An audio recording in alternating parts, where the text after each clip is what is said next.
Seraphine Voss had exactly 3 things when she walked out of the Great Hall that night. A wool coat that wasn't warm enough for the season, a small leather bag with 40 coins inside, and the very clear understanding that she would never let anyone see her cry over this. The doors closed behind her. The noise of the ceremony, the music, the voices, the shuffling of hundreds of witnesses, disappeared the moment they did. She stood in the cold corridor alone and breathed. In, out. She did not look back.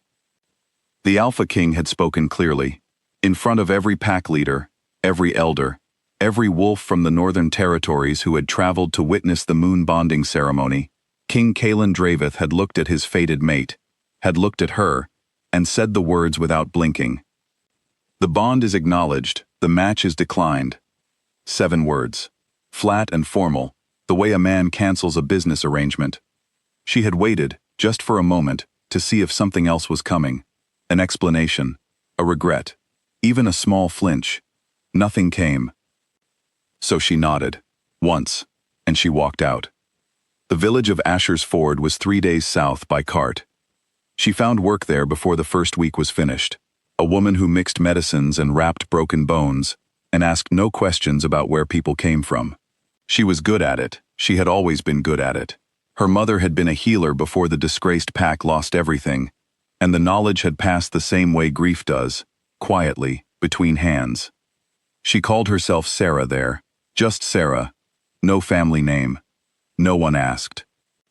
The first scout arrived in Asher's Ford 8 months later, a big man with the careful eyes of someone trained to notice things. He came into the market and walked too slowly past her stall, and she recognized what he was before he opened his mouth. She packed her things that night. She was gone before sunrise. This became the pattern of the next 3 years. A new town, a new name in 2 places, Sarah in the markets, Sarah Vane in the ledgers. A small practice wherever she landed, built the same way every time, quietly, carefully, with her hands and her knowledge and nothing else. She did not think of the northern territories. She did not follow news of the king. She thought about her patients. She thought about her friend Marin, who had somehow found her in the 2nd year and never left. She thought about the quality of light in the different kingdoms, the blue-gray winter of the border towns, the amber warmth of the Ember Coast, where she eventually stopped because the sea made her feel like she could breathe deeply for the first time in her life. The Ember Coast smelled like salt and warm bread and citrus from the markets. It was nothing like home. That was exactly why she stayed. Marin was the one who told her the king had changed the bloodline laws. It was a quiet evening. They were sitting on the steps outside the clinic, watching the last of the market vendors pack up their carts. Marin had a letter in her hand, from a cousin back in the Northern Territories, and she read it twice before she said anything. "He overturned your father's classification," Marin said. "A year after you left, quietly, no announcement, just a legal revision buried in a stack of border treaties." Seraphine did not say anything for a long moment. "Omega rank carries full rights now," Marin continued. "Treaty rights, property rights, pack standing. Your family name has been restored." "He didn't tell me," Seraphine said. "No," Marin said, "he didn't." They sat with that for a while. The last cart rolled away. The sea made its steady sound in the distance. "That doesn't change what he said," Seraphine said finally. "No," Marin agreed. "It doesn't." But something in Seraphine's chest had shifted, just slightly, just enough to notice, and she did not like that it had. She saw him in the market on a Tuesday. She had been laughing at something the old fruit vendor Gideon had said, something about his daughter's terrible taste in hats, and she turned because of the natural pull of her eyes toward the crowd, the healer's habit of scanning for people in pain. He was standing 20 feet away. He was not dressed like a king, dark coat, no insignia, no guard formation around him, but he stood the way kings stand, like the space around him had been notified in advance. And he was watching her, with an expression she could not immediately name. She had time to think. He looks older. Then she thought, so do I. Then she went still. He did not move toward her. He let her look at him. That surprised her. She had expected him to advance, to project authority into the space between them, the way powerful men tend to do. He just stood there in the market crowd and waited for her to decide what happened next. She walked to him. "You found me," she said. "Yes," he said. "It took you 3 years." "I know." She looked at him carefully. His face was the same structure, strong jaw, dark eyes, the particular stillness of a man who had learned very young to control his expressions.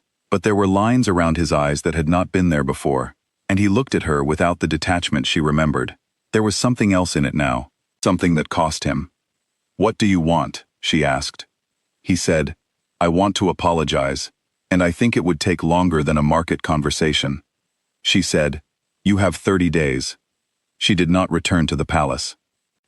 She found a room above a bakery in the lower town of the Northern Territories and paid 3 weeks in advance. She told the landlord her name was Sarah. He did not know what a fated mate was and had no interest in learning. This suited her perfectly. The lower town was where she had always belonged, before any of it. The people here knew how to fix things with their hands, and how to be kind without making a ceremony of it. She set up a small clinic space in the front room of the bakery. The baker, a woman named Autiel, gave it to her for free because she said the space never got enough light for bread, and she began to see patients. She watched the king govern, not up close. From the edges. She attended the open sessions of his court, which were public by law, and which most people did not bother attending. She sat in the back and she watched how he handled complaints. A border farmer whose grain had been taxed unfairly, a mother whose son was being conscripted without proper cause, a merchant guild pushing for regulations that would have crushed the smaller traders in the lower town. He was harder than she expected, and more careful. He pushed back on the merchant guild with a precision that was almost cold, citing specific clauses in treaties they had assumed he would not have memorized. He was not warm about it. He did not make them feel good. But he was correct, and the small traders walked out with their protections intact. She watched his people look at him. There was something in it that was not quite affection, and not quite fear, but lived in the space between the two. She was trying to find a name for it. Aldrich found her on the 14th day. He came into the clinic without fanfare, and sat in the patient's chair, and looked at her the way experienced soldiers look at things they are deciding whether to trust. She looked back the same way. "He didn't send me," Aldrich said. "I know," she said. "He would have come himself." "I've served him for 11 years, Aldrich said. "I have never seen him." He stopped, chose different words. "In the year after you left, he changed. Not the kind of change that looks like grief, the kind that looks like a man who has understood something very late and is deciding what to do with the understanding." She waited. "He changed the laws quietly," Aldrich said. "He told me it was the right thing to do administratively. He was very convincing about it being administrative." A pause. He was lying. He would not have fought that hard for something administrative. She looked at her hands for a moment. "Why are you telling me this?" she asked. "Because he won't," Aldrich said. "He thinks it would be using it as leverage. He refuses to use it as leverage." She thought about that for a long time after Aldrich left. On the 22nd day, she went to him in the evening. Not the throne room. She asked one of the palace staff, a young woman named Dora who had been careful and decent to her at every moment, where the king spent his evenings when he was not required to be anywhere. Dora told her, the East Courtyard. The one with the old training equipment that was too worn to be used properly and too familiar to be replaced. He was there alone, sitting on a stone bench with a cup of something warm and the look of a man who had just finished thinking something through and arrived somewhere difficult. He looked up when she came through the gate. He did not stand. "Sarah," he said. She sat on the bench across from him, and they were quiet for a moment. "I spoke to Aldrich," she said. "I assumed you would. You changed the laws." He looked at her steadily. "Yes. And you were not going to tell me." "No," he said, "I wasn't." "Why?" He was quiet for a breath. Then, "Because it wasn't done for you to come back. It was done because it was wrong. Because my father built those classifications to protect power, not to protect people, and I inherited them without examining them. And that was a failure of governance and a failure of basic decency. It needed to be changed, regardless of where you were." She looked at him. "That is the most honest thing you have ever said to me," she said. "I know," he said. I have been practicing. She almost smiled. Almost. I need you to say something, she said, out loud. I need to hear you say it. He nodded, once, to show he was ready. You were wrong about what the bond required, she said, and you were wrong about what I was worth. And the crown did not rank above the bond.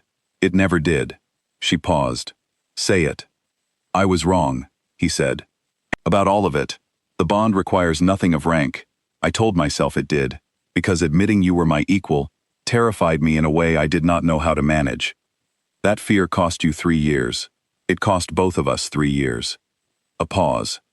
And you are, the most valuable thing the moon ever gave me. I knew it before you reached the door. The courtyard was very quiet. She sat with his words for a long time, turning them over. That's not forgiveness, she said finally. What I'm about to say, I want to be clear about that. I understand, he said. I'm staying, she said, but on my terms.